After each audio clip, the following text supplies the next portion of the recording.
Assalamualaikum warahmatullahi wabarakatuh. Innal hamdalillah nahmaduhu wa nasta'inuhu wa nastahdihi wa nastaghfiruh wa natubu ilayhi wa natawakkalu alayhi wa na'udzu billahi min shururi anfusina wa sayyiati a'malina may yahdihillahu fala mudilla lahu wa may yudlil fala hadiya lahu.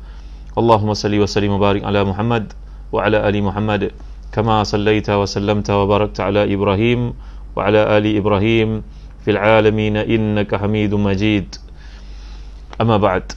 Ahlan wa sahlan kepada semua sahabat yang hadir pada malam ni, Ustaz Syafiq Murad, Syafina, Faris Misbah, Aisyah Iskandar, Suzy Zainal, Nurliza Idrus, Unsa Ansi, Siti Ajar dan semua tamu yang dikasihi dan dirahmati Allah sekalian. Sapian, Ummu Aisyah.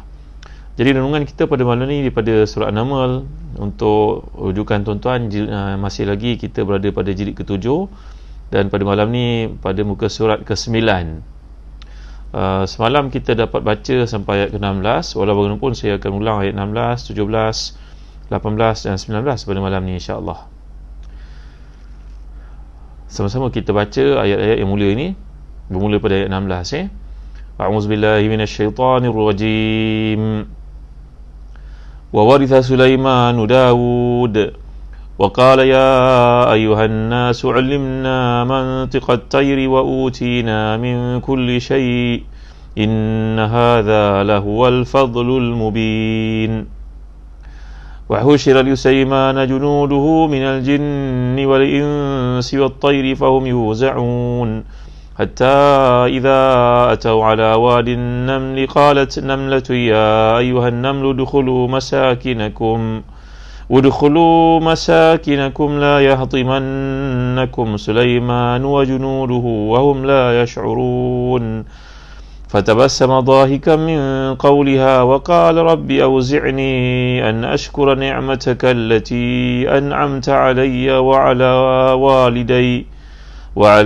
والدي وأن أعمل صالحا ترضاه وأدخلني برحمتك في عبادك الصالحين. Sadaqallahul Azim. Dan Sulaiman telah mewarisi Daud, dan dia berkata, hai manusia, kami telah diberi pengertian tentang suara burung dan kami diberi segala sesuatu. Sungguhnya semua itu benar-benar satu kurnia yang nyata. Dan dihimpunkan untuk Sulaiman tenteranya dari jin, manusia dan burung, lalu mereka diatur dengan tertib dalam barisan. Hingga bila mereka sampai di lembah semut, berkatalah seekor semut, wahai semut-semut, masuklah ke dalam sarang-sarangmu agar kamu tidak diinjak oleh Sulaiman dan tenteranya sedang mereka tidak menyedari. Maka dia tersenyum dengan tertawa kerana mendengar perkataan semut itu. Lalu dia berdoa, wahai Tuhan, berilah kepada aku ilham untuk tetap mensyukuri nikmat-Mu yang telah Engkau anugerahkan kepadaku dan kepada dua orang ibu bapaku, dan untuk mengerjakan amal salih yang Engkau ridai dan masukkan aku di kalangan dalam rahmat-Mu, dalam kalangan hamba-hamba-Mu yang salih. Jadi muslim-muslimat yang hati dan dikasihan, kita lihat muka surat 11, huraian tafsiran oleh Ibn Kathir yang telah diterjemahkan. Dan Sulaiman telah mewarisi Daud, iaitu dalam kerajaan dan kenabian. Yang dimaksudkan bukan warisan harta. Seandainya dimaksudkan warisan harta, nescaya warisan itu tidak hanya dikhususkan untuk Sulaiman, kerana Nabi Daud mempunyai berbelas-belas orang anak lelaki seperti yang telah kita rujuk dalam tafsiran semalam, kata Tahir Ibn Ashur tafsirnya. Dan Nabi Daud sendiri mempunyai 100 orang isteri. Ini satu fakta yang menarik tuan-tuan ya. Dalam satu hadis menjelaskan bahawa Nabi Daud pernah berkata, aku akan bersama dengan isteri-isteriku pada malam ni, supaya setiap seorang itu melahirkan untukku mujahid di jalan Allah. Kerana Nabi Daud tidak mengatakan insya-Allah, maka Allah telah pun mengajar Nabi yang mulia ni, mentarbiyahnya.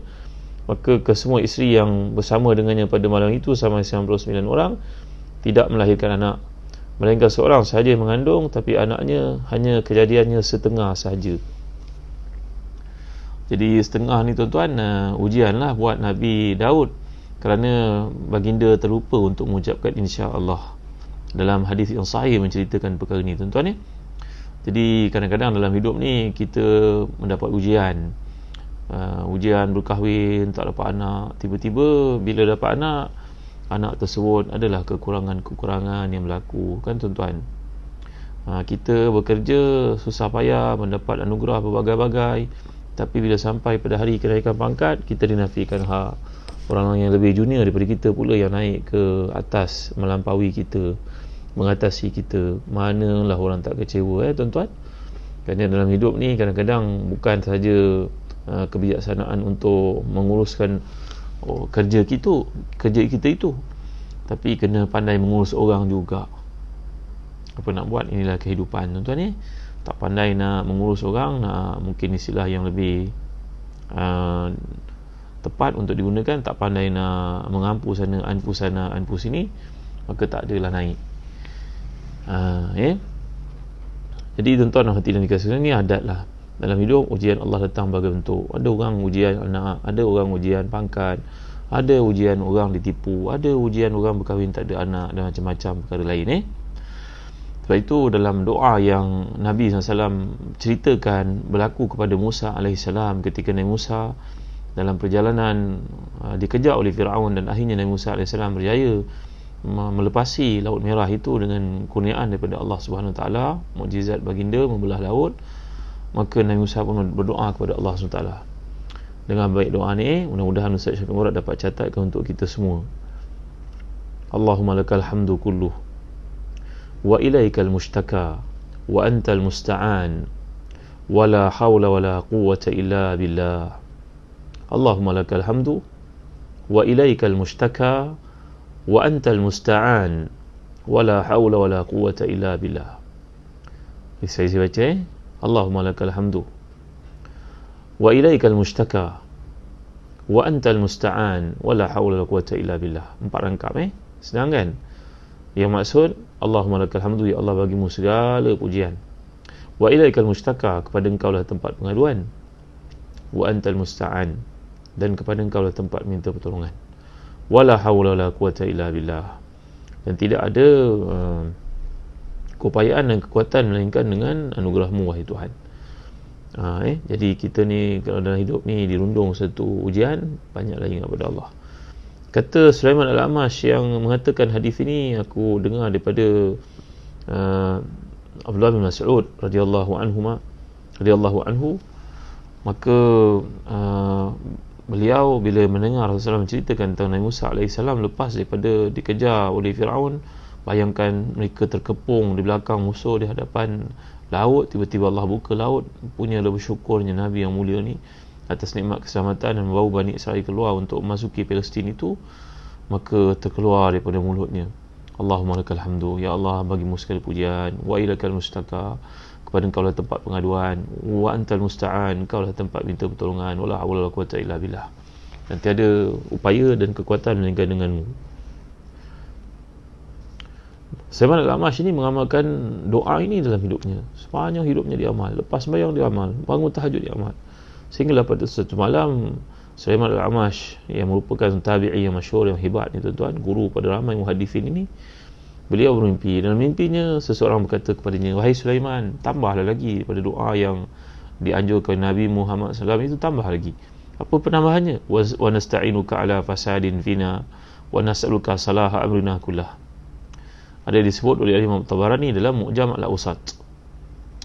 Jadi maksudnya tuan-tuan, wa nasta'inuka ala fasadin fina wa nas'aluka salaha amrina kullah.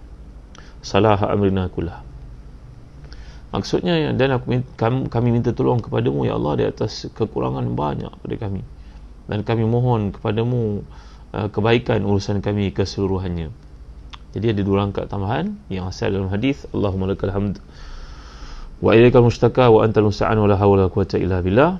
Kemudian Sulaiman Al-Amash berkata, aku melihat dalam mimpi, dia cerita pada anak muridnya, ada seorang datang hadir menambah kepada aku, berkata, wahai Sulaiman, tambahlah lagi doa engkau kepada Tuhanmu yang dianjurkan Nabi-Mu, yang dikatakan diamalkan Musa AS itu, tambah lagi. Wa nasta'inuka ala fasadin fina, kami meminta tolong kepadamu wahai Tuhan di atas kelemahan, kekurangan yang ada pada kami. Wa nas'aluka salaha amrina kullah, dan kami mohon kepadamu ya Allah agar diperbaiki segala urusan kami. Ni macam doa yang pernah kita belajar dulu, Allahumma rahmataka arju fala takilni ila nafsi tarfata ain wa aslih li sya'ni kullah la ilaha illa anta. Dulu kita belajar doa ni kan, bila kita mengalami kesulitan, dan bila mengamalkan doa itu, Allah akan keluarkan kita daripada kesulitan. Sama lah macam doa ni tuan-tuan. Jadi balik kepada cerita Nabi Daud. Nabi Daud AS diuji Allah kerana lupa untuk mengucapkan kalimah insya-Allah ketika nak bersama dengan isterinya. maka Allah telah mentakdirkan daripada 99 isteri yang bersama-sama dengannya pada malam itu hanya seorang yang melahirkan anak, dan anak itu pula cacat, separuh saja tubuhnya. Jadi maksud ayat ini, kalau dikatakan oleh Allah wa warisa Sulaiman Daud, Sulaiman mewarisi Daud, apa benda yang diwarisi itu? Jumhur para ulama tafsir mengatakan yang diwarisi oleh Sulaiman daripada ayahandanya Daud alaihi wassalam ini adalah ilmu dan nubuwah, keilmuan dan juga kenabian. Bukan diwarisi itu berarti Nabi Daud anugerah kepada Sulaiman puteranya untuk jadi nabi, tidak, tetapi warisan yang ditetapkan oleh Allah Subhanahu wa taala. Jadi pemberian nikmat oleh Allah SWT ni, inilah antara doa yang boleh juga kita baca. Allahumma lakal hamdu kulluh, Allahumma wa ilaika al-mushtaka wa antal musta'an wa la hawla wa quwwata illa billah. Seperti yang telah kita belajar tadi, doa ni dibacakan oleh Nabi Musa AS apabila baginda lepas dari dikejar, diburu oleh Fir'aun. Bayangkan tuan-tuan, nikmat, tak ada nikmat lebih besar daripada nikmat seperti itu. Seperti seseorang kita umpamanya mengalami penyakit dan kena dapat rawatan daripada doktor berbulan-bulan, bertahun-tahun, berapa bulan saya kena datang, tiba-tiba selepas bertahun-tahun makan ubat, maka doktor yang paling pakar dalam perubatan bidang itu mengatakan, tuan, saya discharge tuan seumur hidup, lepas ni tak payah datang lagi jumpa saya. Apa perasaan tuan-tuan agak-agak bila dapat pemberitahuan daripada orang paling pakar dalam bidang itu? Lepas ni tak payah datang AJN lagi, lepas ni tak payah datang lagi Hospital Selayang, lepas ni tak payah datang lagi Hospital Putrajaya, lepas ni tak payah datang Hospital Serdang, bebas seumur hidup dari penyakit ini. Maka amalkanlah doa ni tuan-tuan. Artinya dalam kesusahan, dalam kesenangan, amalkan doa yang Nabi Musa AS amalkan. Allahumma lakal hamdu wa ilaikal mustaka wa antal musta'an wa la hawla wa la quwwata illa billah. Jadi mewarisi yang dimaksudkan di sini, seperti kebanyakan para ulama tafsir masukkan, itu pandangan paling tepat, adalah mewarisi ilmu dan juga kenabian. Sebab kalau mewarisi dimaksudkan ni harta ni benda kecil tuan-tuan, tidak penting di sisi Allah SWT. Allah tidak pandang harta. Yang Allah muliakan orang itu dengan sebab ilmu, amal, takwanya. Jadi kalau dikatakan harta di sini, tentulah tidak patut, kerana Nabi Daud mempunyai 100 orang isteri, anaknya ramai, lelaki saja berbelas-belas orang. Maka tentulah bukan maksud mewariskan di sini adalah harta. Maksudnya bukan harta, iaitu ilmu dan kenabian. Ini sama seperti sabda Nabi SAW, nahnu ma'asyiral anbiya la nurath ma taraknahu fahuwa sadaqatun.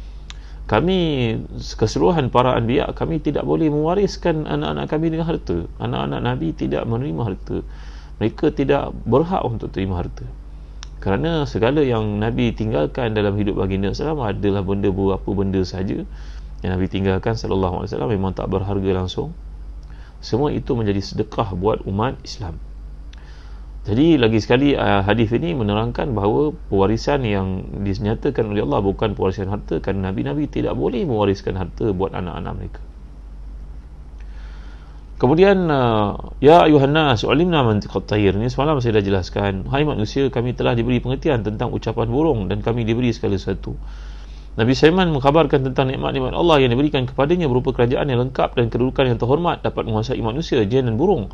Di samping itu, dia pun mengerti bahasa burung dan haiwan. Perkara itu satu yang belum pernah diberikan kepada seseorang manusia pun sepanjang kita mengetahui tentang berita yang disampaikan oleh Allah dan Rasulnya. Tetapi Allah juga telah mengajar Nabi Sulaiman tentang dialog burung yang terbang di udara dan ucapan-ucapan haiwan sesuai perbezaan jenisnya. Semalam saya dah jelaskan kenapakah ditekankan perkataan burung di sini.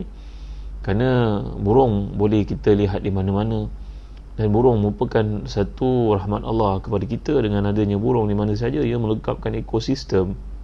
Kata Imam Asy-Syaukani, seorang ulama besar dari Yaman, dalam kitabnya bertajuk Fathul Qadir, Allah menyatakan burung diberikan penekanan di sini kerana burung punya peranan besar dalam kerajaan Nabi Sulaiman. Iaitulah kalau Nabi yang mulia ni melalui satu tempat, burung akan meliputinya di langit untuk mengelakkan baginda dari kena panas matahari. Itu kenyataan yang dikeluarkan oleh Imam Muhammad Ali Asy-Syaukani dalam tafsirnya Fathul Qadir. Wallahu a'lam. Jadi Allah berfirman di sini, ulimna mantiqat tayr wa utina min kulli syai', kami diberikan tentang pengetahuan ucapan burung, kata-kata burung, Dan kemudian kami diberikan segala sesuatu yang diperlukan oleh raja. Wa utina min kulli syai', kami diberikan semua benda yang diperlukan oleh seorang raja. Inna hadza lahu al-fadlul mubin, sungguhnya ini benar-benar satu kurnia yang besar, iaitu kurnia Allah SWT untuk kami.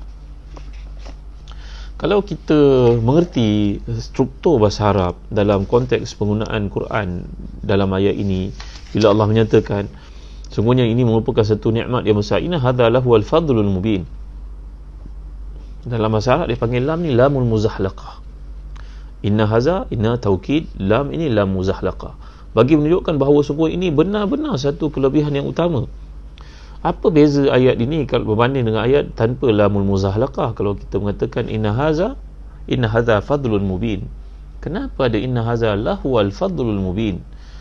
Ini kedudukan huruf lahwa di sini, partikel lahwa ni adalah untuk menyatakan tuan-tuan, kullu ma siwahu laisa fadlan ma siwahu sarabun, semua benda selain daripada nikmat berhubungan dengan Allah ni tak ada nilai pun di sisi Allah. Kerana ayat ini menceritakan nikmat yang dikurniakan oleh Allah kepada dua orang manusia ini, dua orang Nabi ini, iaitu Nabi Daud dengan Nabi Sulaiman. Maka mereka memuji Allah dengan mengucapkan syukur banyak pada Allah dan menyatakan inilah nikmat yang paling besar. Nikmat apa tuan-tuan? Nikmat punya hubungan yang rapat dengan Allah, nikmat mendapat perhatian daripada Allah, nikmat dikurniakan ilmu dan juga kenabian daripada Allah, nikmat kerana menjadi kekasih Allah. Ayat ini kalau diselami, dihayati dengan sedalam-dalamnya, maknanya selain daripada perhubungan dengan Allah ini semuanya fata morgana tuan-tuan, semuanya tak ada nilai. Tuan-tuan tahu fata morgana kan? Nyatakan ya hasabuhu zama'anu ma'a, bila kita berjalan kat padang pasir, kita lihat macam keterbalikan cahaya matahari, umpama air seperti wadi, oasis. Maka seseorang traveller itu menyangkakan itu merupakan lopak air yang didatang untuk pergi minum, rupanya ia bukan air, ia percikan ataupun keterbalikan image matahari tuan-tuan. Maka sebenarnya dunia ini sifatnya menipu. Kita merasakan dengan harta kita akan senang, tapi dengan harta itu menyebabkan kita dipenjarakan. Berapa ramai orang yang rumahnya besar tapi dia tidak boleh tidur di rumah itu. Banyak istana yang kita lihat di mana-mana tempat dunia, mana pergi raja tak duduk ke? Kenapa tak duduk? Tak boleh duduk kat situ tuan-tuan yang dimiliki Allah sekalian. Maka apalah arti nikmat rumah besar, mahligai besar seperti itu kalau tidak dapat orang tinggal padanya. Jadi ramai orang menyangkakan dengan wang dia akan jadi bahagia. Satu peristiwa berlaku ketika saya menziarahi Baitul Maqdis tahun lepas. Tuan-tuan ada peluang, tuan-tuan boleh ziarah Baitul Maqdis bersama kami di Zazan Travel. Perjalanan ni saya akan tunjukkan tuan-tuan apakah pokok gharqad, pokok yang pernah saya cerita dalam surah Al-Isra yang lalu, pokok yang tanam oleh Yahudi pada hari ini, meyakini janji Nabi akhir zaman nanti mereka akan dibunuh. Di belakang pokok dan batu yang akan mengeluarkan suara menyatakan mereka itu Yahudi di belakangnya, kecuali pokok gharqad. Maka Yahudi pada hari ini berusaha menanam pokok gharqad. Nanti tuan-tuan ikut kami di Zazan Travel, saya tunjuk kepada tuan-tuan tempat-tempat ini, pokok-pokok ini amat sukar untuk hidup, tapi Yahudi telah mewajibkan sekalian kontraktor penanaman landscape supaya pastikan bahawa pokok gharqad itu ditanam sesuai dengan sabda Nabi bahawa pokok itu pokok Yahudi. Ketika saya menziarahi Baitul Maqdis tahun lepas tuan, ditunjuk kepada kami berdekatan dengan Baitul Maqdis itu, Masjid Aqsa itu, rumah semua rumah orang Arab. Tiba-tiba nampak bendera Yahudi di situ. Maka bertanya kepada pemandu pelancong, siapa ini? Macam mana boleh ada rumah Israel kat sini, rumah Yahudi kat sini? Jawapannya, untuk pengetahuan tuan Ustaz, dahulu dekat sini rumah orang Islam. Dia ada 2 anak. Bila dia mati, anak-anaknya tak sabar, nak bekerja tak ada, jadi kelulusan pun tak ada. Mereka pun tamak harta dunia, tak mau bekerja, susah macam orang lain. Akhirnya mereka ambil usaha untuk jual tanah ayah itu yang betul-betul dekat dengan Masjid Aqsa. Sebaik saja mereka jual, dapat harta banyak berapa juta, katalah dapat sebanyak 5 juta, nak bagi 2. Tanah yang sangat mahal tuan-tuan, dekat dengan Baitul Maqdis. Kalau kita pergi ke Baitul Maqdis, kita akan lihat dominannya suasana Islam mengatasi suasana Kristian dan juga Yahudi yang ada di situ. Walaupun mereka masing-masing ada sinagog, ada church, tapi ruh Islam itu lebih tampak kalau kita berada di atas Bukit Zaitun di Palestin itu tuan-tuan, dekat Baitul Maqdis itu. Itu tuan-tuan pergi dengan kami insya-Allah, saya tunjukkan kepada tuan-tuan. Jadi apa berlaku? 2 orang anak ni berebut harta, dijual tanah ayah, dapatlah 5 juta. Oleh kerana dapat harta 5 juta itu, dia melihat matanya pun dah kelabu, dibunuhnya abang dia. Dia ingat dia boleh dapat 5 juta itu. Tiba-tiba ada seorang pula pergi bunuh dia, maka seorang pun tak dapat 5 juta itu, tuan-tuan. Juta-juta yang dikumpul daripada penjualan tanah ayah, warisan ayah itu kepada musuh Allah SWT. Baik, jadi maksud kat sini kalau kita perhatikan, bila Allah menggunakan la muzahlaqa dalam ayat ini, inna hadha lahuwal fadlul mubin, mana penekanan oleh dua orang Nabi ni berkata, kan saya dah terang kepada tuan-tuan bahawa usul Quran ni kadang-kadang Allah ceritakan kepada kita dialog yang berlaku oleh makhluknya, oleh manusia, oleh burung, oleh apa sahaja, diceritakan kembali oleh Allah dalam Quran. Maka dalam ayat ini menunjukkan kepada rasa kebersyukuran yang amat sangat oleh dua orang Nabi kekasih Allah, Daud dan juga Sulaiman alaihissalam. Di sini mereka mengatakan, sungguhnya wahai Tuhan, walaupun berbagai nikmat Kau beri pada kami, nikmat harta, nikmat kehidupan, nikmat kekayaan, nikmat kepimpinan, nikmat kerajaan, semuanya tidak boleh menandingi nikmat dekat denganmu wahai Tuhan. Allahu Akbar. Begitu indah ayat ini kalau kita fahami. Dan kita lihat bagaimana Nabi Sulaiman AS pernah berdoa kepada Allah dalam surah yang lain. Nanti ada peluang kita memuka surah Sad. Bila Allah SWT menceritakan perihal Nabi yang mulia ni, baginda pernah berdoa kepada Allah, Rabbi ghfirli wa habli mulka la yanbaghi li ahadin min ba'di. Wahai Tuhan, ampunkan dosaku dan beri pada aku kerajaan yang tidak dapat ditandingi oleh sesiapa pun selepasku. Ini pernah saya ceritakan kepada tuan-tuan ketika Nabi menangkap Ifrit yang mengganggu baginda dalam salat, memegangnya sampai terjeli lidah keluar. Tapi Nabi enggan untuk memegang Ifrit sampai sudah sembahyang, menunjukkan kepada anak-anak orang Islam teringat kepada permintaan Nabi Sulaiman kepada Allah supaya baginda dikurniakan kerajaan yang tidak tolak bandingnya. Maka Nabi kita dengan tawaduknya tidak mahu cuba untuk menandingi kerajaan Nabi Sulaiman yang pernah menguasai segala macam makhluk termasuk jin, tuan-tuan. Jadi dalam ayat ini kita dapat lihat bagaimana hebatnya Nabi Allah, mulianya Nabi Allah, bahagianya manusia yang merupakan kasih Allah. Salah sebab kenapa? Kerana mempunyai perhubungan dengan Allah. Dan macam mana nak ada perhubungan dengan Allah kalau kita tak reti tentang Tuhan kita, kita tak faham tentang akidah. Itu sebabnya ilmu membawa kita kepada iman. Jadi syarat untuk menjadi kekasih Allah ni hendaklah ada ilmu dan beramal dengan ilmu kita. Dan saya terangkan kepada tuan-tuan dalam beberapa kuliah sebelum ni bahawa iman ni pokok yang perlu kepada ejen-ejen kesuburannya. Ejen kesuburan pokok umpama baja, air, cahaya matahari, tanah, udara yang cukup. Maka demikian kita dalam hidup, pokok keimanan dalam diri perlu kepada ilmu, perlu pada amal, perlu pada zikir dan perlu pada fikir. 4 perkara ni akan menjamin kesinambungan iman dalam diri kita. Jadi kemudian ayat yang berikutnya, wa husyira Sulaiman junuduhu minal jinni wal insi wat tayri fahum yuzaun. Dihimpunkan untuk Sulaiman tenteranya dari kalangan jin, manusia dan burung, dan mereka pun diatur dalam tertibnya. Iaitu dihimpunkan untuk Sulaiman berupa bala tentera yang terdiri daripada jin, manusia dan burung. Artinya Sulaiman mengetuai mereka semua dengan penuh kebesaran.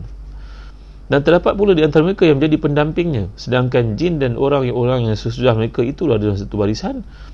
Burung berada di atasnya. Jika udara panas maka burung akan menaunginya. Ini telah dinyatakan oleh Al-Imam Syaukani dalam tafsirnya Fathul Qadir. Dengan sebab itu disebut kelebihan burung, kerana burung meneduhkan Nabi Sulaiman ini daripada kepanasan matahari. Fahum yuza'un, lalu mereka pun diatur dengan tertib. Bila Allah menceritakan wa husyira Sulaiman junuduhu minal jinni wal insi, dulu kita belajar dalam surah Al-Isra, Allah menyatakan kulla in ijtama'atil insu wal jinnu ala ayatu bimithli hadzal Quran. Di situ Allah mendahulukan kalau manusia dan juga jin berhimpun untuk menandingi Quran, membuat satu ayat macam Quran, mereka tidak akan mampu melakukannya. Kenapa pula dalam ayat ini wa husyira Sulaiman junuduhu minal jinni wal ins? Kenapa Allah dahulukan, disusun, dihimpunkan tentera Nabi Sulaiman ini kalangan jin dan manusia? Kenapa jin pula didahulukan daripada manusia dalam ayat ini? Faham kan? Kenapa takdim berlaku untuk perkataan jin, takhir kepada manusia? Dalam surah Isra yang lalu ditakdimkan perkataan ins, manusia, ditakhirkan perkataan jin. Di sini ilah yang terdapat di sebalik pendahulu mendahulu mengemudiankan, takdim dan takhir ini satu aspek yang penting dalam bab balaghah. Maka berkata para ulama tafsir itu adalah kerana jin mempunyai kekuatan lebih dari manusia. Jadi dalam konteks pergerakan tentera, bagaimana tentera dikumpulkan untuk menunjukkan kehebatan kerajaan, tentulah yang lebih kuat diletakkan di depan, disebut lebih awal. Jadi panglima-panglima peperangan yang di bawah naungan Nabi Sulaiman ini, barisan pertamanya merupakan jin, kerana jin tubuhnya lebih besar, kekuatannya lebih pada manusia. Tapi dalam surah Isra yang lalu, bila menceritakan tentang kefasihan, kekuatan untuk membuat uslub yang menandingi Quran, manusia mempunyai bahasa lebih baik pada jin. Maka Allah mendahulukan manusia di situ, mengemudiankan jin. Jadi kemudian mereka pun diatur dengan tertib, iaitu posisi yang pertama sebelum posisi yang berikutnya, dan tidak ada seorang pun yang dapat keluar di tempatnya yang teratur. Mujahid berkata, setiap golongan itu mempunyai ketua untuk dijadikan rujukan satu dengan yang lain, seperti yang dilakukan oleh raja-raja agar tidak saling mendahului.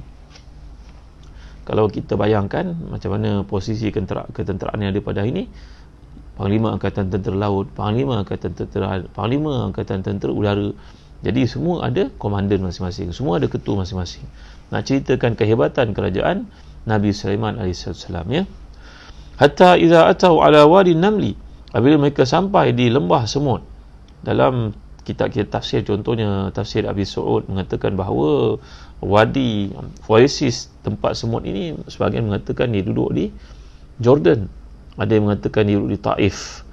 Wallahu alam. Ni dari sudut geografi Al-Quran ini, Quran bukannya kitab geografi. Maka penriwayatan perkara seperti ini datang dari kebanyakannya daripada sumber Israeliat. Israeliat berarti rujukan-rujukan yang datang daripada kitab samawi yang lain seperti kitab Taurat contohnya, di kalangan penita-penita Yahudi yang pernah masuk Islam, seperti Muhammad bin Ka'ab al-Qurazi, Ka'abul Ahbar. Mereka ni merupakan golongan yang menerangkan apa yang terdapat dalam ayat Quran, berpandu kepada pengetahuan mereka terhadap kitab Taurat yang dahulu mereka merupakan orang alim dalam agama tersebut. Jadi sampailah kepada kita riwayat tersebut. Bila mereka sampai di Wadi Namli ni, tak perlulah untuk kita tahu kat mana duduknya. Tak perlulah seorang tu waktu pencen kena buat apa Tuan Haji, kan saya nak cari tempat di mana duduknya wadi semut yang apa faedahnya tuan-tuan. Kita nak kena tahu siapa nama perempuan yang cuba untuk merangkap Nabi Yusuf, siapa namanya, betul ke namanya itu Iklimah, betul ke namanya Zulaikha. Itu semua tak penting tuan. Nama tempat ni tak penting. Yang penting ia pernah berlaku, Allah hendak kita mengambil pengajaran di sebaliknya. Ibrah di sebaliknya. Kerana saya telah terang kepada tuan-tuan, ibrah ni berarti jambatan. Jadi ubur, jambatan itu untuk kita boleh mengambil pengajaran. Fa'tabiru ya ulil absar, ambil pengajaran, kerana pengajaran itu memberikan kita sampai ke destinasi kita. Jadi kita menjadikan pengetahuan kita terhadap satu perkara itu seperti jambatan untuk membolehkan kita sampai kepada ridha Allah, kepada kefahaman kepada kitab Allah, dan boleh penghayatan, dan akhirnya boleh beramal dengannya. Itu yang dikehendaki.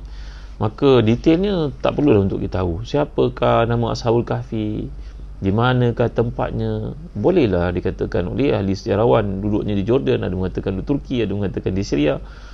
Itu hanya periwayatan yang tidak ada sumber-sumber yang jelas. Jadi di mana saja tempat ini, Nabi Sulaiman pun melalui bersama tenteranya melempasi lembah semut. Qalat namratun ya ayuhan namlu dukhulu masakinakum la yahtimannakum Sulaiman wa junuduhu wa hum la yash'urun. Seekor semut betina ni berkata kepada tenteranya. Dalam Quran sudah menceritakan semut ni tuan-tuan, bahawa yang menguasai semut ni rupanya ratunya 1400 tahun yang lalu.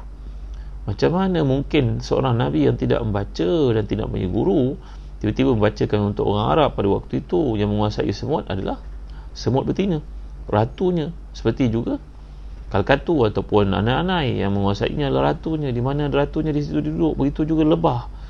Subhanallah, Masya Allah, Tabaraka wa Ta'ala. Jadi Ratu Semut ni berkata kepada rakyatnya, masuklah kamu ke dalam rumah-rumah kamu agar kamu tidak dipijak oleh Sulaiman dan tenteranya dalam keadaan mereka tidak merasai, mereka tidak menyedari. Adalah disebut dalam tafsir Abu Su'ud, dan Al-Imam Abu Su'ud mengatakan bahawa ini semua riwayat yang palsu, yang tak betul. Bahawa semut ini telah berkata dengan rakyatnya, didengari oleh Nabi Sulaiman sebelum sampai kat situ, lebih daripada 2 batu baginda telah pun mendengar kata-kata semut ni. Wallahu a'lam. Ini cerita-cerita Israeliat. Yang penting Quran memberitahu kepada kita bahawa Nabi Sulaiman faham bahasa semut. Macam mana semut bercakap, dengan isyarat ke, dengan suara ke, wallahu a'lam. Tentunya segala benda ini bertasbih seperti yang telah kita baca dalam surah Al-Isra yang lalu, wa in min syai'in illa yusabbihu bihamdihi walakin la tafqahuna tasbihahum. Bahkan dikata dibawa riwayat daripada tafsir Abu Sa'ud itu tuan-tuan, kita bagaimana Nabi Sulaiman mendengar tasbih segala makhluk yang ada. Maka tuan-tuan hati dan dikasih sekalian, sebagai contohnya Nabi Sulaiman mendengar kata-kata ketua semut ini, yang ratu semut ini namanya Fakhitah. Wallahu a'lam. Fakhitah ini berkata, dia mengatakan bahawa laital khalqa lam yukhlaqu. Ratu semut ni juga berkata kepada Nabi Sulaiman, alangkah baiknya kalau semua kita ni tidak jadikan Allah, kerana bila kita jadikan Allah, kita ni mukallaf, kita ni kena dipertanggungjawabkan pahala dosa. Ya Allah, semut tu boleh berkata begitu. Nabi Sulaiman juga mendengar wasahat taus. Nabi Sulaiman mendengar burung merak itu berkata, kama tadinu tudanu, bagaimana engkau buat kat orang, orang akan buat kat engkau. Engkau menganiaya orang, nanti orang akan menganiaya engkau. Engkau pukul anak orang, besok anakmu akan dipukul orang. Engkau wasiat dengan isteri orang, nanti isterimu akan dimaksiati oleh orang. Ini kata taus, tuan-tuan. Allahu Akbar. Nabi Sulaiman mendengar kata-katanya. Kemudian berkata lagi, kullu hayyin mayyitun wa kullu jadidin balin. Burung merak ni berkata lagi, ketahuilah olehmu wahai Nabi Allah, semua makhluk akan mati dan semua yang baru itu akan menjadi luput, akan menjadi lusuh. La ilaha illallah Muhammad Rasulullah. Kemudian mendengar lagi berkata, al-hid'ah kullu syai'in halikun illa illallah. Hid'ah ni sejenis burung yang dalam Islam disuruh untuk bunuh sebenarnya, kerana pada hari ini terbukti burung hid'ah ini mempunyai peranan besar untuk menyebabkan kebakaran di banyak tempat dalam dunia, kata saintis-saintis yang mengkaji hadis, tuan-tuan. Jadi hid'ah ni juga berkata setiap benda itu akan musnah melainkan Allah. Dan kemudian mendengar babara, mendengar burung kakak tua berkata, wailun limanid dunia hammuhu, celakalah orang yang dunia ni menjadi target utamanya. Nabi Sulaiman mendengar burung-burung ni berkata, tuan-tuan, kerana kefahamannya disebut oleh Al-Imam Abi Sa'ud dalam tafsirnya. Apa lagi yang berkata di sini? Difda' yaqul subhan rabbil quddus. Kata itu sentiasa mengucapkan maha suci Allah yang maha mulia, maha tinggi, maha mulia. Tuan-tuan yang hati dan dikasihi sekalian, semua benda ini sedang memuji Allah Subhanahu Wa Taala, dan itulah yang menyebabkan Nabi Sulaiman dan ayahandanya berkata, wa utina min kulli syai'in. Maksud kat sini, kullu ma yahumuhu min amri dunia wal akhirah. Nah, Ibnu Abbas menjelaskan bahawa maksud nikmat yang diberikan oleh Allah kepada nabi-nabi yang mereka memuji Allah, bersyukur padanya, ini merupakan setiap benda yang diperlukan oleh manusia itu dalam genggaman mereka. Apa yang kita nak dalam hidup ni, tuan-tuan? Kita nak wang besar ke? Nak kereta besar ke? Rumah besar ke? Apa yang kita nak sebenarnya? Kita nak kebahagiaan, betul tak? Maka tertipulah kita dengan menyangkakan kebahagiaan itu duduk pada wang, pada pangkat, pada harta, pada apa. Itu perlu. Tak mungkin kita hidup tak memerlukan itu semua, tak mungkin. Tapi jangan sampai kita buat benda-benda yang haram, dan akhirnya akan mencabut keseronokan kebahagiaan yang ada, tuan-tuan. Kita punya wang banyak, tapi daripada duit yang haram. Senang tak hati agak kita nak bawa anak pergi bercuti dengan duit yang haram, tuan-tuan? Hati ni tertanya, Allah, aku ni sebenarnya duit aku daripada yang haram, rasuah yang aku ambil. Mungkin kita di office kita culas, kita pergi buat benda lain. Kita pergi office dapat gaji, kemudian ke office kita sibuk buat online business. Kerana yang itu masuk, yang duit masuk tiap bulan ni tak perasan ada kerja, ada tanggungjawab, tak perasan, tak nampak duit tu. Yang kita nampak nak hidup mewah macam orang lain. Maka tuan-tuan dimuliakan Allah sekalian, kata para ulama tafsir yang merujuk kepada kesyukuran dua orang Nabi ini, kerana Allah beri kepada mereka, dihilangkan segala kegusaran, kesedihan, kerunsingan, diberi oleh Allah segala perkara yang baik dalam hidup, dan diberi kepada Allah nikmat dekat dengannya. Ini yang paling utama. Maka dalam ayat yang berikutnya, bila dinyatakan mereka sampai di lembah semut, iaitu Nabi Sulaiman bersama tenteranya melintasi lembah semut, seekor semut betina ratu itu berkata kepada tenteranya, masuklah kamu ke dalam sarang-sarang kamu, supaya kamu tidak dipijak oleh Sulaiman dan tenteranya, sedangkan mereka tidak menyedari. Dalam kes ini, kata Imam Abu Sa'ud, tentulah sang semut mengetahui bahawa Nabi-Nabi Allah ni punya akhlak mulia, tak mudah untuk pijak makhluk yang lemah seperti mereka. Tetapi yang dimaksudkan sini, kata Abi Sa'ud, kalau kamu lihat, wahum la yash'urun, dalam keadaan mereka tidak perasan. Jadi membunuh semut seperti yang telah kita pelajari, hukumnya adalah haram. Melainkan kalau semut itu menyakiti kita, membahayakan kita. Melainkan kalau semut tu duduk kat rumah, habis semua benda diserangnya. Semua benda diduduknya, dia merosakkan dengan telur dan sebagainya, maka waktu itu harus untuk membunuh. Tapi membunuh dengan sebab, tanpa sebab, maka ini hukumnya haram.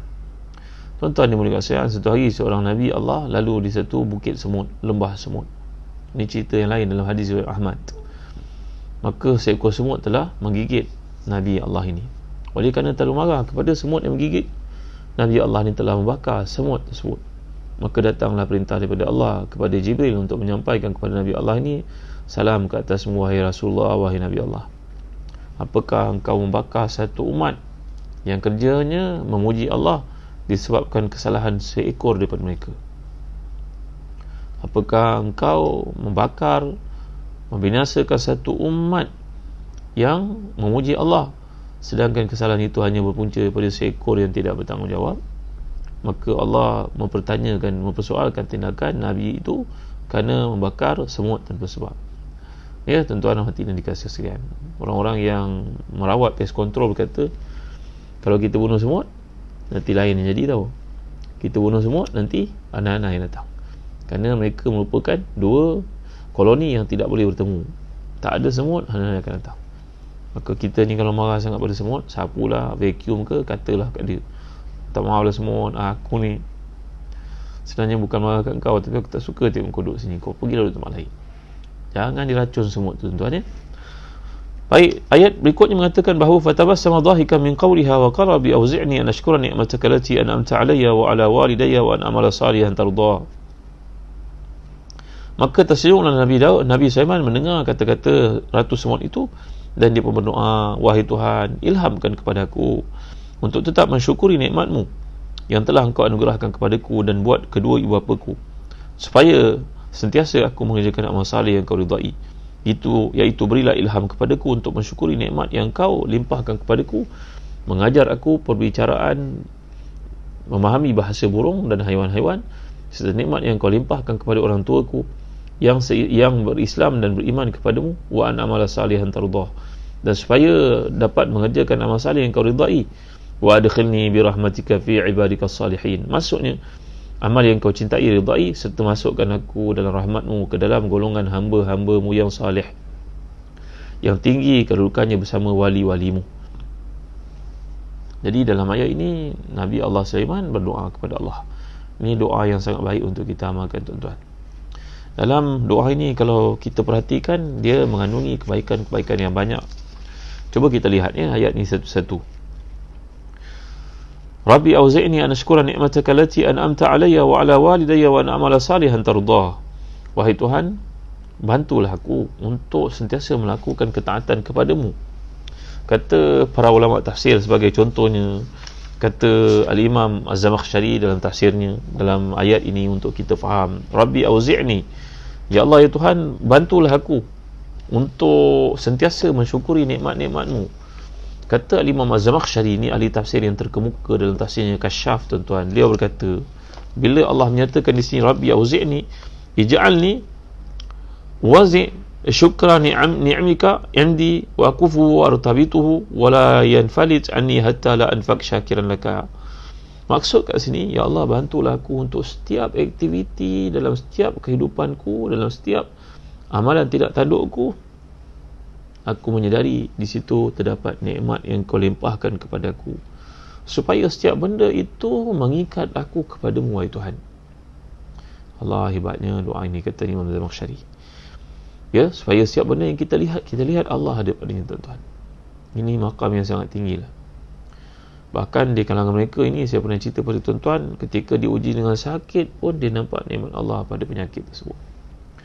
Dan orang-orang yang saleh, orang yang tinggi imannya ini melihat, mendapat satu ujian dalam hidup itu, kegembiraan mereka terhadap ujian musibah yang berlaku itu lebih daripada keseronokan seseorang kita bila dapat nikmat yang kita suka. Allahu Akbar, Masya Allah, tabarakallah. Ya, seorang daripada kita naik gaji, dia idam-idamkan pos itu dapat naik pangkat tersebut. syukur, gembira. Memang dia seorang gigih bekerja, gembira bukan kepalang, buat sujud syukur, buat kenduri doa selamat dan sebagainya, bagi sedekah dan sebagainya. Gembira kan? Gembira. Orang-orang saleh, dia mendapat ujian daripada Allah. Kegembiraannya ketika mendapat ujian kesusahan itu, penyakit itu, melebihi ujian kesenukan seseorang kita mendapat nikmat yang diburunya selama ini. Allahu Akbar, Masya Allah, Tabaraka Ta'ala. Inilah ketepatan ibarah oleh Al-Imam Az-Zamakhsyari yang tafsirnya ketika beliau berkata, maksud Auzi'ni ni, jadikan aku ni melihat dalam setiap perkara yang kekurniakan itu ada tambatan diriku denganmu, wahai Tuhan. Contohnya Tuhan, Allah beri pada seseorang itu dengan sebab kegigihannya dapat jadi doktor, pelajar sesungguh, dapat fakulti perubatan, dapat kursus cemerlang, jadi doktor. Maka setiap hari dia bekerja merawat orang, dia dapat lihat keajaiban, kesempurnaan, ketelitian, kehebatan, keagungan ciptaan Allah pada makhluk yang dirawatnya, manusia itu. Tuan, kemudian dia pun bekerja bersungguh, dapat jadi doktor pakar.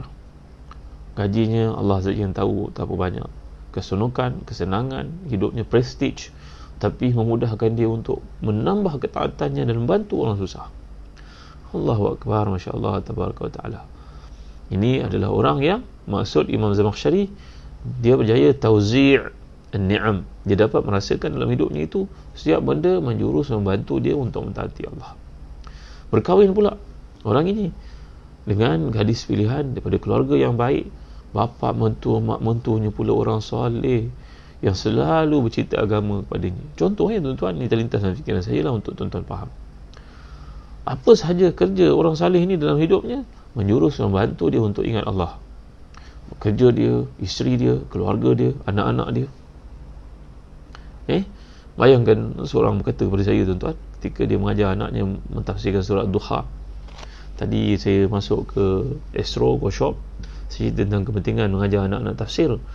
Ya, nanti tuan-tuan boleh tengoklah kitab tafsir ini, siri tafsir, mini tafsir yang tulis oleh seorang sahabat saya, ya, Ustazah Ummu Ammar yang nianti, satu bahan yang baik. Dia bercerita ketika seorang itu mengajar anaknya surat Duha sampai kepada ayat fa'amal yatima fala taqhar wa masaila fala tanhar, maka dikaitkan dengan Nabi kita sallallahu yang merupakan anak yatim. Maka janganlah kita herdi anak yatim, kita halau anak yatim, kita pukul anak yatim, kita menghina anak yatim, jangan. Oleh kerana dia mengajar anaknya memahami surah tersebut, satu hari dia pun terlupa tuan-tuan. Dia balik dari kerja, penat, duduk berehat, anaknya pun datang. Anaknya mengingin satu, dia cakap pada anak dia, nak, ayah penat nak, badan ayah busuk, pergi jauh, dia tak nak duduk kat ni, dia nak rehat. Dia penat, fikirannya pun dah bercelaru. Tiba-tiba anak yang dia ajar surat Duha tadi berkata pada dia, ayah ajar saya surat Duha. Apa dia? Kenapa? Dalam surat Duha itu ayah cerita tentang anak yatim. Jangan buat jahat pada anak yatim, jangan buat anak yatim. Saya Alhamdulillah, saya ada ayah, saya bukan anak yatim. Tak bolehkah ayah cuba alami, fahami ayat ni? Ayah hargailah saya. Saya anak yatim kat luar tu, mereka tak ada ayah. Saya syukurkan dengan ada ayah. Ya Allah Rabbi, terkejut dia tuan-tuan, anak dia baru umur 6 tahun cakap macam tu dengan dia. Terkejut dia. Jadi inilah dimaksudkan Imam Zamakhsyari ni tadi, dalam hidup kita nak segala yang ada keliling kita itu membantu untuk ingat Allah. Ini maksudnya. Kita bekerja, sahabat-sahabat seofis itu orang baik-baik, membantu kita untuk mentaati Allah. Hari Seninnya ramai yang puasa, bagi kita bekal untuk buka. Ya Allah Rabbi, Masya Allah, Tabaraka wa Ta'ala. Kat masjid, lama kita tak pergi, tiba-tiba lepas MCO ni pergi, kita berjumpa dengan orang kat masjid. Ya Allah Rabbi, punya seronoknya lama tak jumpa, lebih daripada pertautan adik-beradik ada sebahagiannya. Ingatkan kita, mendoakan untuk kita. Allahu Akbar, Masya Allah. Jadi perkataan Auzi'ni yang dimaksudkan di sini, kata Imam Zamakhsyari, ia adalah segala upaya yang berlaku keliling kita yang menyebabkan kita dekat dengan Allah. Maknanya semua menjurus kepada Allah. Kita ada handphone, orang hadiahkan handphone, Alhamdulillah. Handphone ni membantu kita untuk cari doa-doa yang baik-baik, mencari teman-teman yang baik-baik. Jadi kita minta kepada Allah seperti doa Nabi Sulaiman yang maksum, Nabi Allah semuanya maksum. Walau maksum, masih lagi minta kepada Allah supaya apa yang dikhayalkan itu adalah perkara menjurus kepada iman. Apa yang dilihatnya menjurus kepada iman. Apa yang didengarnya membantu untuk menambah iman. Kawan-kawan kelilingnya membantu untuk iman kepada Allah bertambah.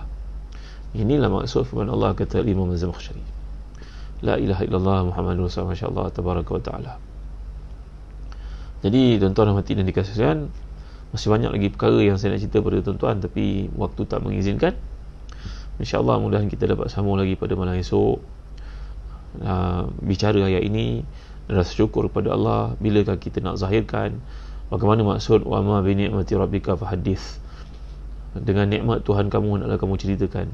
Jadi bagaimana untuk kita nak ceritakan nikmat di sini kalau Nabi Allah, Nabi Sulaiman menyebut di sini merupakan nikmat daripada Allah, macam Nabi kita salam ketika Nabi bersabda tentang aku ini adalah Nabi pilihan Allah, wala fakhr, dan tidak ada unsur ego dan juga menunjuk-nunjuk di situ, kata Nabi kita sallallahu alaihi wasallam. Maka dalam konteks ayat ini menunjukkan kepada satu nikmat yang diceritakan. Bila masa kita boleh ceritakan nikmat, dan bila masa kita kena sembunyikan nikmat, kena bimbang dalam kita bercerita itu, timbul perasaan ujub, takabur, riak dan sebagainya. Jadi tuan-tuan, cukuplah setakat ini dulu. Mudah-mudahan apa yang disampaikan ini ada manfaat, dapat mengingatkan kita kepada Allah. Dan doa yang telah saya ijazahkan kepada tuan-tuan yang terbaru pada hari ini, doa nombor berapa Ustaz Syafiq Murad kumpulkan dah berapa? 150 140 lebih boleh tuan-tuan amalkan. Saya bacakan sekali lagi di akhir ini. Allahumma lakal hamd wa ilaikal mustaka wa antal musta'an wa la hawla wa la quwata illa billah. Ya Allah, segala pujian itu untukmu, kepadamu lah tempat pengaduan, dan kepadamu lah tempat aku minta pertolongan. Tiada daya dan upaya kekuatan melainkan denganmu, wahai Tuhan. Kata Sulaiman Al-Amash, aku mimpi dan diajar oleh seseorang dalam mimpi itu untuk tambah lagi, wa nasta'inuka ala fasadin fina wa nas'aluka salaha amrina kullah. Yang maksud bahawa kami mohon pertolongan kepadamu di atas kekurangan kelemahan kami, dan kami mohon pembaik pulihan kepada segala urusan kami, wahai Tuhan. Jadi tuan-tuan, setakat itu saja dulu. Terima kasih kehadiran tuan-tuan. InsyaAllah esok jam 11 pagi saya akan ada di Astro lagi untuk siaran tentang kepentingan makan makanan seperti habatus sauda. Kami ada menghasilkan satu bahan baru yang dipanggil birkah, yang menitik beratkan penjagaan kesihatan. Utamanya kita diuji oleh Allah dengan wabak yang berlaku sekarang ni, maka kita cubalah kembali, memang kita kena kembali kepada amalan Nabi kita sallallahu alaihi wasallam, iaitu makan habatus sauda.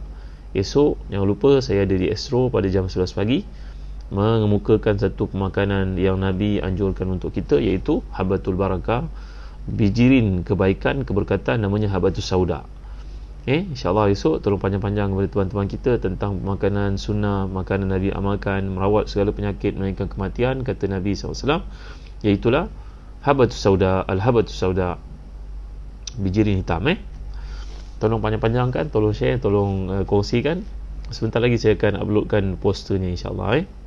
Jadi tuan-tuan, yang terakhir sekali, jangan lupa bagi mereka yang melakukan ibadah korban, masih ada kekosongan yang kami usahakan sekarang di Damsyik. Ini hari terakhir untuk siapa melakukan korban di Damsyik, dan saya itu ada yang kami lakukan di Afrika dan juga di Yaman. Mudah-mudahan bagi tuan-tuan yang minat boleh menghubungi Ustaz Faiz Mukhtar, CEO Zazan Travel. Dan bagi tuan-tuan, anak-anak kita akan mula sekolah esok, insyaAllah. Bagi sekolah menengah, jangan lupa kami di Telaga Biru menerbitkan buku-buku untuk membantu anak-anak kita agar dapat mengkaji pelajaran, memahami pelajaran dengan baik, merangkap semua pelajaran yang ada daripada darjah 1 sampai darjah 6, tingkatan 1 sampai tingkatan 5, meliputi peperiksaan-peperiksaan penting macam UPSR, UPKK, PSRA, PT3, SPM, semuanya ada, alhamdulillah. Dihasilkan oleh guru-guru cemerlang, guru-guru kanan, guru-guru jurulatih utama kebangsaan, jurulatih utama. Mari sama tuan-tuan mengisi anak-anak kita dengan pengisian yang betul. Mudah-mudahan apa yang diterbitkan itu manfaat untuk anak kita, adalah tentang topikal, buku kerja dan sebagainya. Jangan lupa untuk menghubungi pegawai-pegawai Telaga Biru yang ada di sini. Puan Intan ada, Cik Farid ada, Cik Faizal ada, Zainan ada, Cik Rafi ada, Cik Kazim ada, Cik Taufik ada ramai di sini. Boleh tuan-tuan hubungi, insyaAllah. Dan bagi tuan-tuan yang minat untuk membuat umrah, haji pada tahun-tahun akan datang, jangan lupa Zazan Travel ada menawarkan perjalanan di bawah bimbingan ustaz-ustaz bertauliah, anak-anak buah saya, anak-anak didik saya, dan kami titik beratkan pendidikan, pengisian, tarbiyah sepanjang perjalanan. Dan bila pulang nanti kita ada latihan untuk sukatan keimanan after umrah punya follow up, mutaba'ah, ada muhasabah insya-Allah. Moga-moga bekalan persahabatan kita. Terima kasih atas sokongan tuan-tuan dalam Facebook ini. Tolong panjang-panjangkan, tolong share kepada ramai sahabat kita. Mudah-mudahan ada cahaya di hujung terowong, ada satu yang boleh jadikan panduan dalam kehidupan apa yang disampaikan di sini. Terima kasih tuan-tuan ya. Akhir sekali, kenang kami dalam doa tuan-tuan. Sama-samalah kita menandatangan berdoa kepada Allah. Moga-moga kehadiran malaikat dalam program ini menyampaikannya kepada Allah SWT segala hajat kita. Alhamdulillah Rabbil Alamin. Wassalatu wassalamu ala asyrafil anbiya'i wal mursalin Sayyidina Maulana Muhammadin wa ala alihi wa sahbihi ajma'in. Allahumma lakal hamd wa ilaikal mustaka wa antal musta'an wa la hawla wa la quwwata illa billah. Wa nasta'inuka ala fasadin fina wa nas'aluka salamina kullah. Allahumma ati nufusana taqwaha wa zakkiha anta khairu man zakkaha anta waliyuha wa mawlaha bi rahmatika ya arhamar rahimin. Allahumma ahsina aqibatana fil umuri kulliha wa ajirna min khizyi dunya wa azabil akhirah. Rabbana atina min ladunka rahmatan wa hayyi lana min amrina rashada. Allahumma kfina bihalalika an haramik wa aghnina bi fadlika amman siwak. Rabbana atina fid dunya hasanah wa fil akhirati hasanah wa qina azaban nar. Wa sallallahu ala sayyidina Muhammad wa ala alihi wa sahbihi wa sallam. Alhamdulillahil alamin. Taqallahu minna wa minkum. Ada soalan saya nampak ni daripada Wan Muhammad Zaman Huri. Mana lebih afdal, kita beli kambing dan buat ibadah kurban, atau kita sedekahkan kambing itu untuk orang miskin untuk buat akikah bagi anaknya? Kita buat kurban itu lebih utama, sebab kurban ini hukumnya sunat muakkad dan waktunya terbatas pada musim-musim tertentu, jadi khususiahnya lebih. Jadi kalau orang itu tidak punya keupayaan untuk buat akikah, dia tidak perlu dituntut. Jadi fahami baik-baik ya. Jadi melakukan ibadah kurban itu lebih utama daripada kita sedekah kambing pada si miskin untuk dibuat akikah bagi anaknya, kerana dia memang tidak dituntut untuk buat akikah kerana tiada kemampuan langsung. Tapi kita tetap dituntut untuk melakukan kurban sekali seumur hidup, kata para ulama. Kalau dapat tiap tahun, itu lebih baik ya.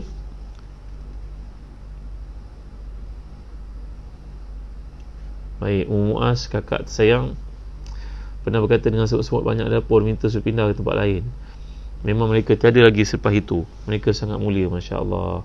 Ini Muaz ada karamah nampaknya. Baik, terima kasih Siti Khadijah, Puan Yad Abdullah, Jamiatul Wafa, Masjidah Johari, Zahra top fan kita, Surati Charub, Rohana Maila, Kamisa Lazmul Syahra, insyaAllah top fan kita Hajah Harunisa, Nur Fahida. Baik, sekian saja. Nur Aina Syakira, Hamidah Abdullah, top fan kita, Fiza Ismail, Rashidah Abu Hashim, top fan kita, Siti Marwani, Nurila Ibrahim, top fan, Zila Chuanja, Nurilis, Alhamdulillah, terima kasih. Nurilis doa telah dimasukkan Allahumma lakal hamdu wa ilaikal mustaka wa antal musta'an wa la hawla wa quwwata illa billahil aliyyil azim. Ini riwayat oleh Al-Imam At-Tabarani dalam Mu'jam Al-Awsat daripada Abdullah bin Mas'ud. Raja Zairina yang mulia, Rashidah Abu Hashim, Sapur Ali, Musa Ansi, Mu'izzuddin, Hadrah Abdul Samad, Iskandar, Masya Allah Jamil Firdaus, Adil Nami. Terima kasih semua Kita jumpa lagi pada waktu lain esok insya Allah pada waktu yang sama. Sekian, Assalamualaikum warahmatullahi wabarakatuh.